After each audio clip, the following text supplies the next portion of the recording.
What if a soul could be held back from heaven, not because of a great sin, but because of something small, something most people would ignore?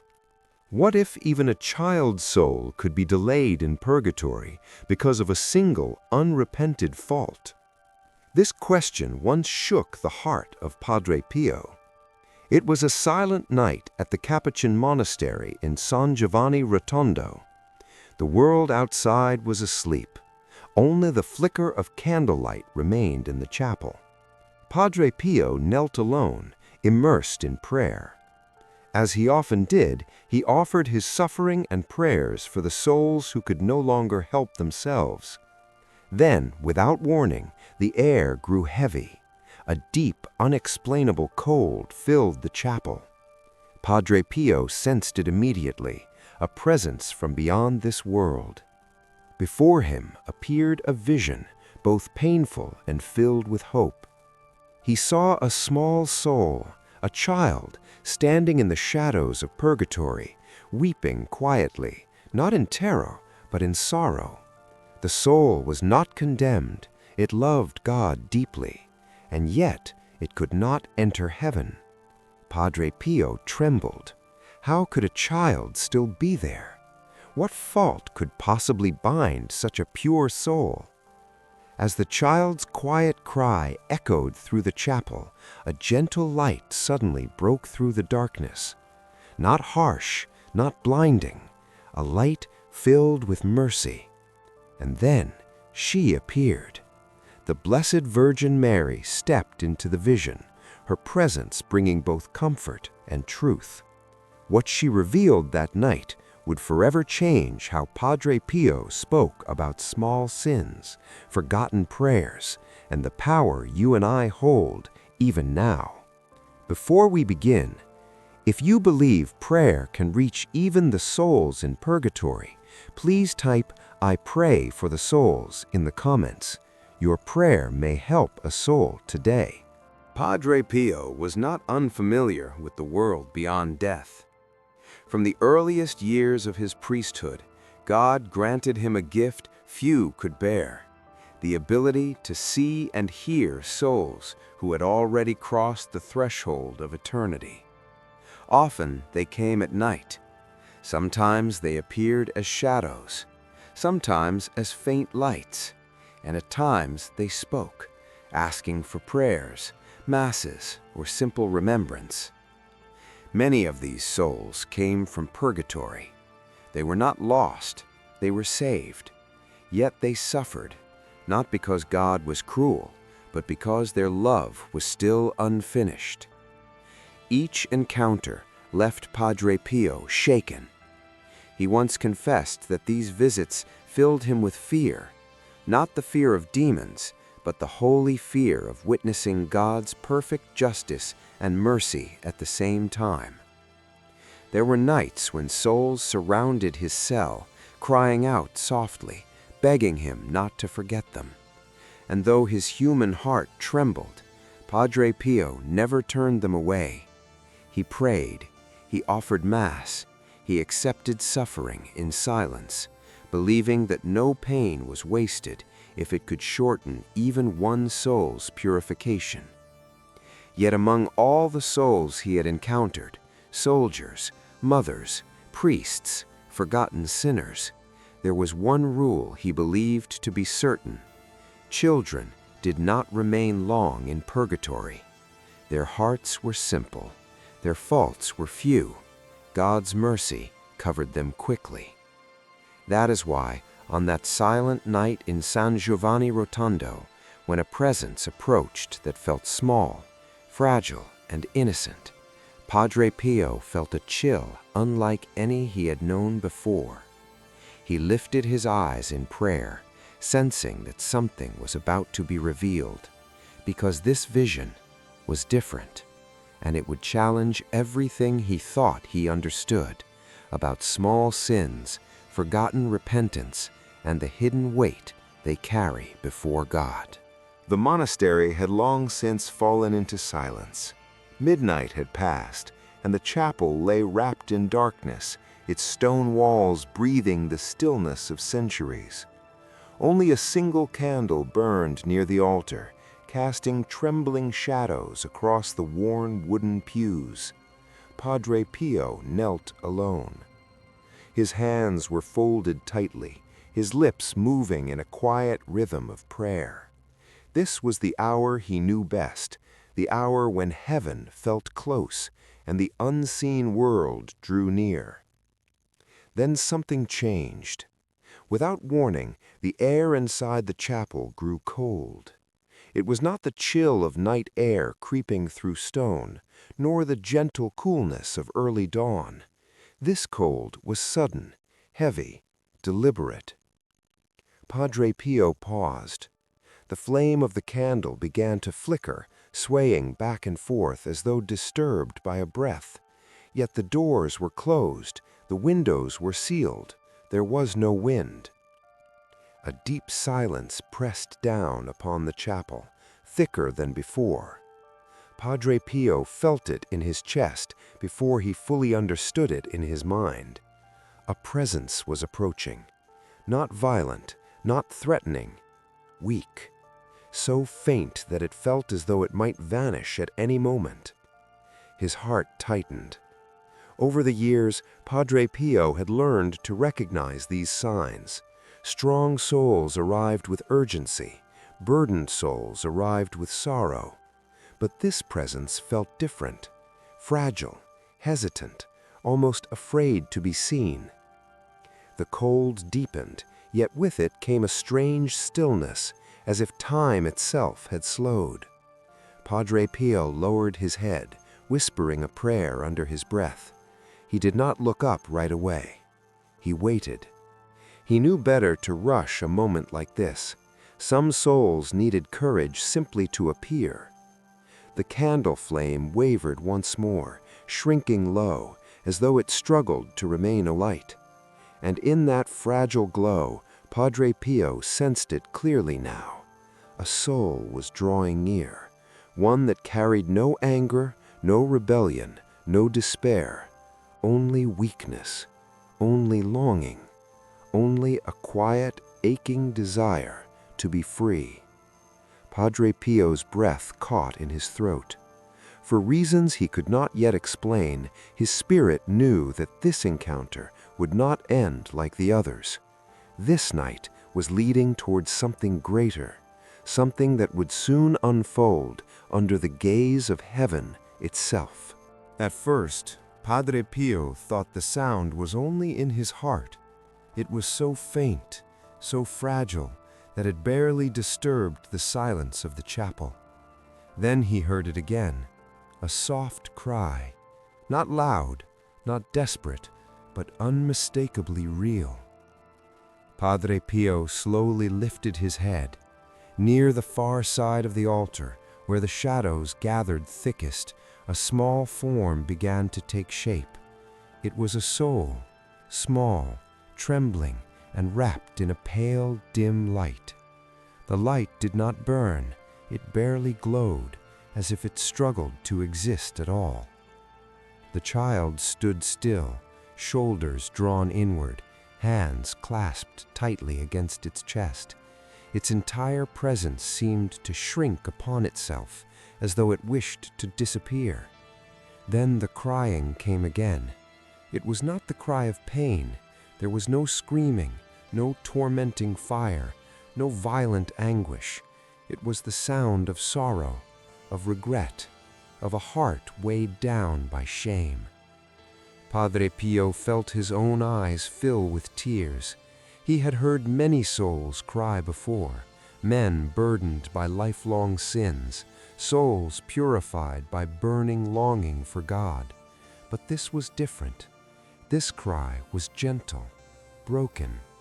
The child did not look at him. Its head remained bowed, its gaze fixed on the cold stone floor of the chapel. Every movement spoke of hesitation, of fear not of punishment, but of being seen. Padre Pio sensed the truth even before words were spoken. This soul loved God. There was no hatred here, no rebellion, only the quiet pain of knowing that something had been left undone. The child's small form trembled once more, and a whisper escaped its lips, so soft that it seemed carried by the candle's fading flame. Padre Pio leaned forward, his heart pounding. Never before had a soul from purgatory appeared so young, so innocent, and yet still bound. The priest felt a deep, unsettling question rise within him. How could such a fragile soul remain here? And what sorrow could weigh so heavily on a heart so small that it dared not even lift its eyes? As the child's quiet sob echoed through the chapel, Padre Pio knew the answer would soon be revealed, and it would pierce deeper than he was prepared for. Padre Pio remained frozen in place, his eyes fixed on the trembling soul before him. A child. In all his years of priesthood, he had never seen anything like this. His voice broke the silence, low and gentle, yet filled with disbelief. "A child," he whispered. "Why are you still here, little one?" The question seemed to weigh heavily in the air. For a moment, the child did not respond. Its small hands tightened, fingers pressing into one another, as though bracing for judgment. The dim light surrounding the soul flickered faintly. Then, at last, the child spoke. The voice was weak, barely more than a breath. "I love God." The words trembled as they left the child's lips. "I really do." Padre Pio's heart clenched. The child swallowed, as if gathering courage. "But I failed him in something small." The sentence ended in silence. No excuses followed, no attempt to lessen the fault, only truth. Padre Pio felt a quiet shock ripple through his soul. Something small. Not a grave sin, not a life of rebellion, not hatred or refusal of God. Just something small. And yet, it was enough. Enough to keep this fragile soul from heaven. Padre Pio lowered his head, pressing his chest to his heart. He understood now why the child could not look at him. This was not the shame of punishment, it was the sorrow of love. The pain of knowing God deserved more, and that even a small act of disobedience, left unrepented, still mattered before his perfect holiness. The candle near the altar flickered once more, casting the child's shadow long across the stone floor. Padre Pio lifted his eyes again, his voice trembling. "What was it?" he asked softly. The child hesitated. And in that hesitation, the weight of what was about to be revealed hung heavy in the chapel. Because the smallest fault, when ignored, can bind a soul longer than anyone expects. The child's head lowered even further. For a long moment, no words came. Then, in a voice barely strong enough to be heard, the soul began to speak. "It was very small," the child said. "So small that no one noticed, so small that I told myself it did not matter." Padre Pio listened without interruption, his face pale and unmoving. "It was not a mortal sin," the child continued. "I did not hate God, I did not turn away from Him." The child's hands trembled. "But I knew it was wrong." The words fell heavily into the silence. "I felt it in my heart," the soul whispered. "I felt that gentle warning, and I ignored it." The fault itself was simple, almost forgettable, an act of disobedience, a small lie to avoid correction, a choice made out of convenience, not malice. And yet the child knew. "I thought," the soul paused, voice cracking, "I thought, it doesn't matter." Padre Pio closed his eyes. Those words echoed louder than any cry. "It doesn't matter." The child continued, tears slipping silently down its face. "I planned to say sorry later. I thought God would understand. I thought love was enough." But later never came. Death arrived quietly, without warning, and the small fault, unconfessed, unhealed, remained. Not because God was harsh, but because love, left incomplete, still requires healing. The child's light flickered, growing faint. "I am not here because God rejected me," the soul said softly. "I am here because I was not fully ready." Padre Pio felt the weight of the message press into his soul. How many living souls, he wondered, walk the same path, believing that small sins do not matter, that repentance can wait, that tomorrow is guaranteed. The chapel seemed to hold its breath, because this story was no longer only about a child in purgatory. It was about everyone listening. Padre Pio remained silent for a long moment. Then he spoke, not only to the child before him, but to every soul who would one day hear this story. "Purgatory is not a punishment," he said gently. "It is mercy." The child lifted its head slightly, listening. Padre Pio continued, his voice calm but heavy with truth. "God does not place souls here to hurt them. He places them here to heal them." He explained what many fail to understand. The suffering of purgatory is not born of flames or darkness, as the human mind often imagines. It is born of love. A soul in purgatory already knows God.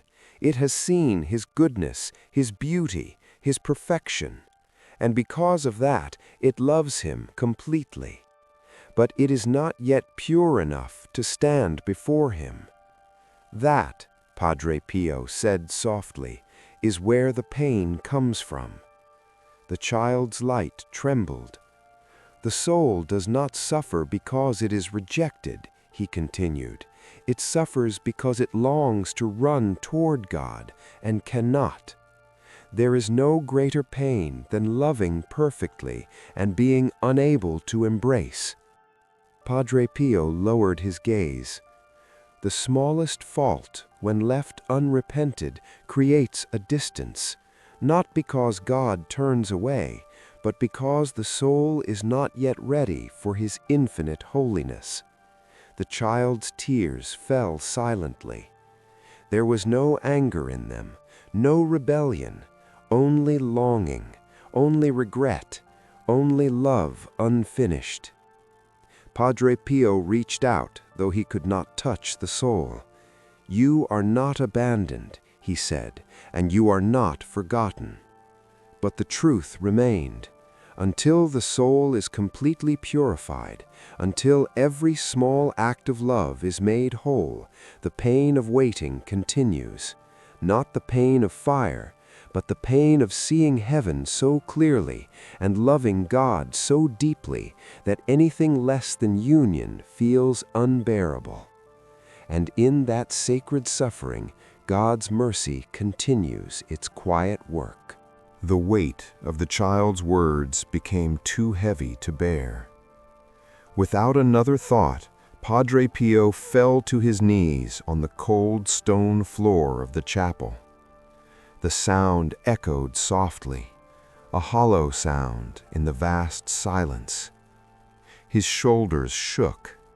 Tears streamed freely down his face, not the quiet tears of private sorrow, but the raw tears of a shepherd watching a lamb suffer and knowing his own limits.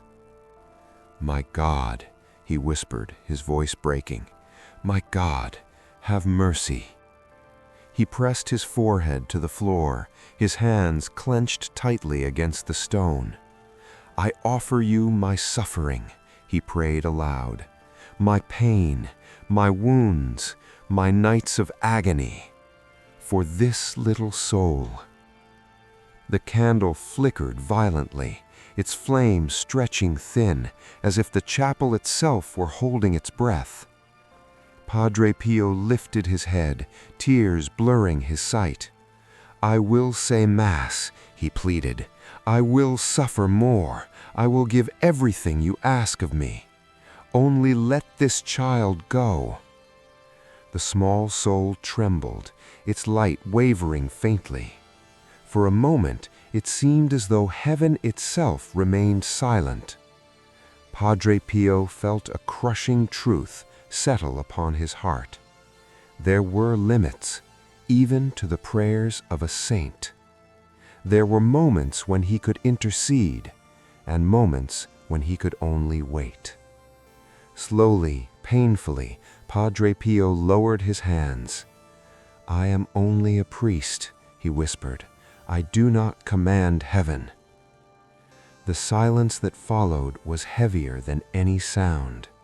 No voice answered him, no light descended. Only the quiet presence of the child remained, still waiting, still longing, still unable to move forward. Padre Pio closed his eyes, his breathing uneven.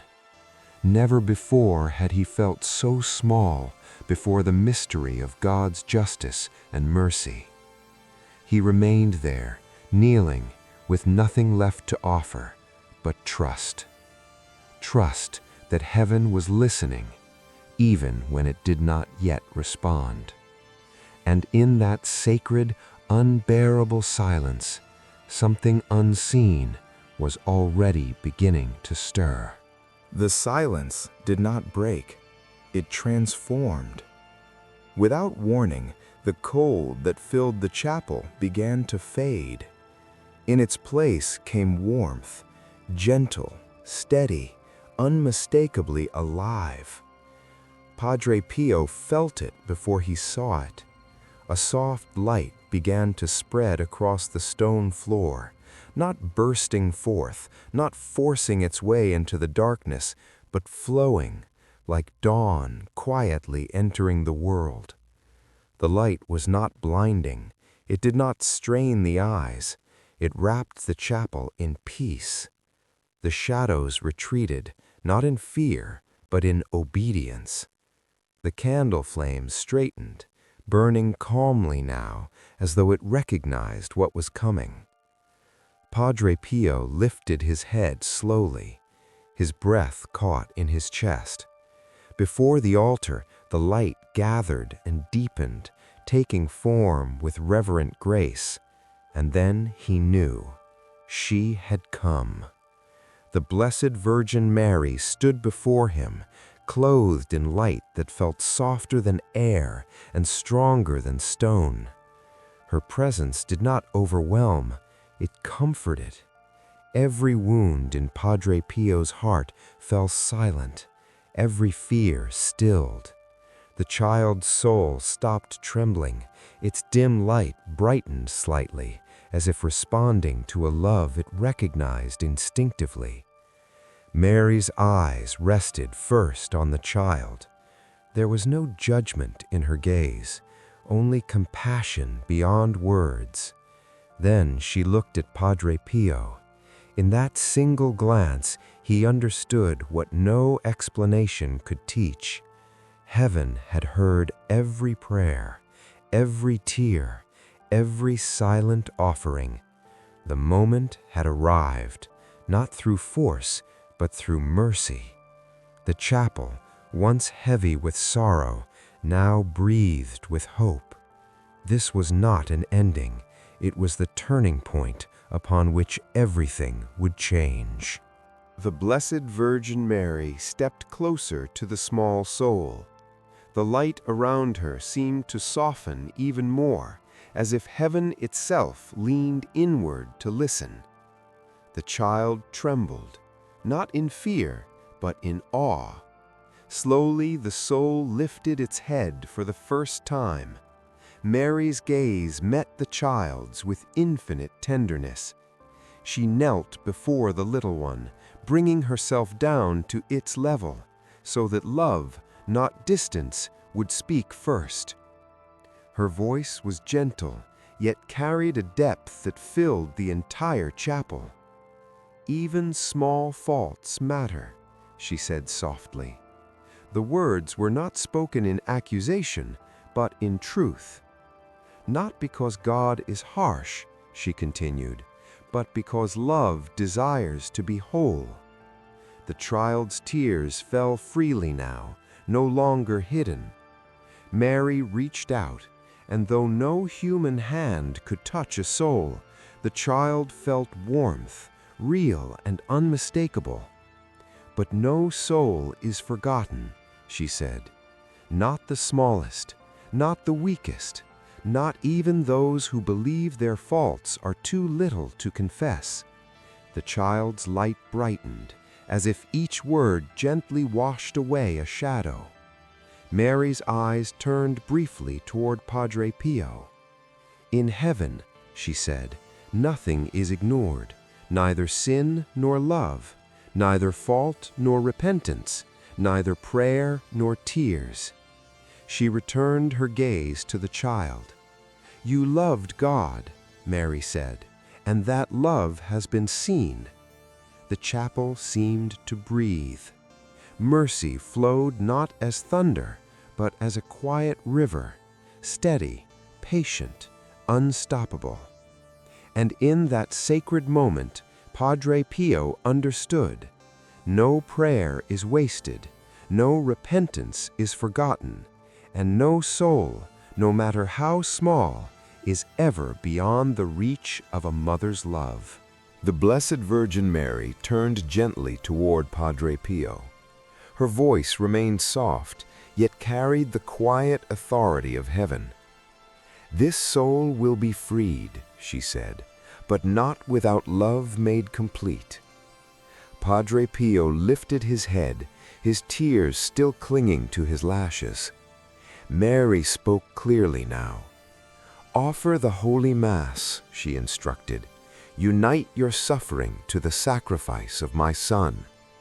Padre Pio bowed his head without hesitation. "I will," he whispered. Then Mary added words that reached beyond the chapel, beyond that night, beyond time itself. "Call upon the prayers of those still living," she said, "for God has willed that love on earth can help love in purgatory." The child's soul listened in awe. Mary turned back to the little one. "You are not alone," she said.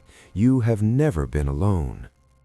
At her words, a gentle light descended from above, wrapping itself around the child like an embrace. It was not sudden, it was patient. The light grew warmer, brighter, more alive with each passing breath. The child's trembling ceased.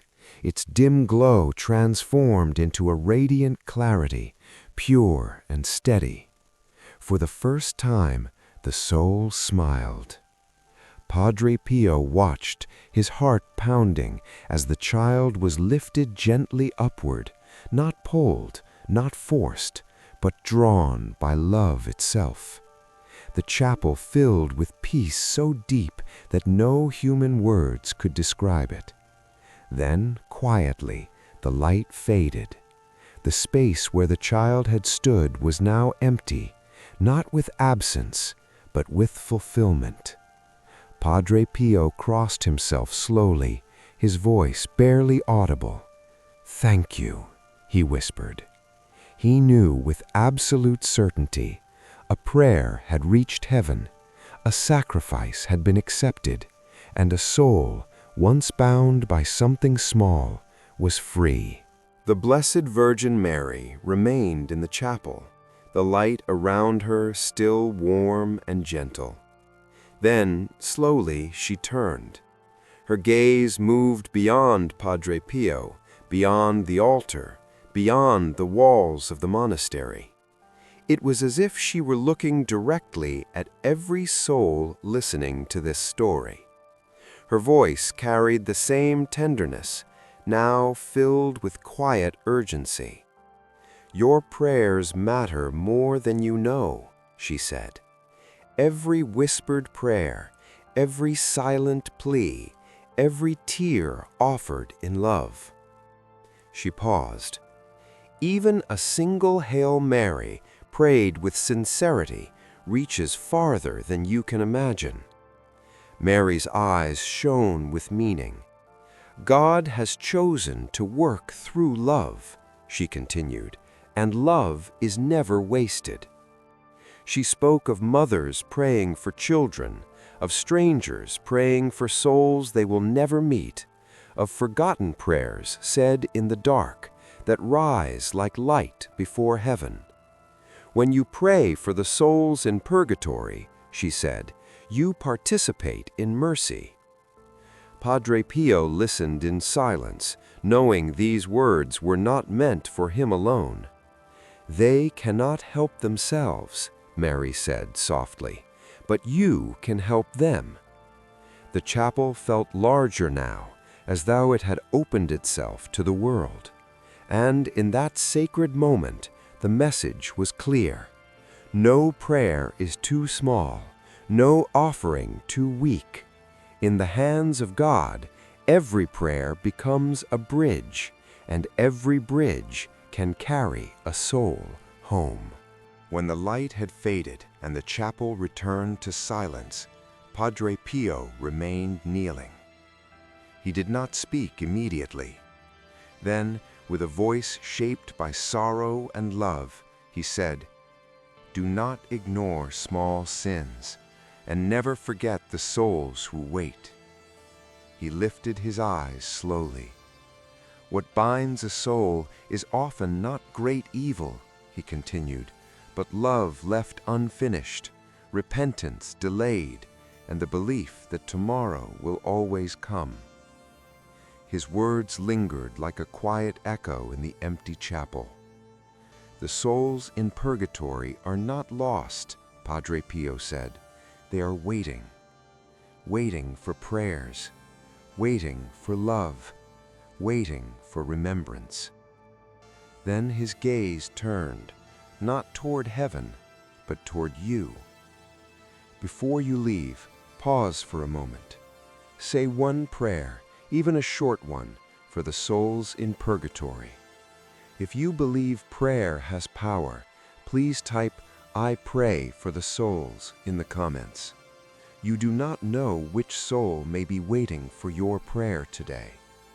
And if this story moved your heart, you may gently like and subscribe, not for numbers, but so more souls may be remembered. Because in God's mercy, your prayer may have reached heaven, and today you may have helped a soul.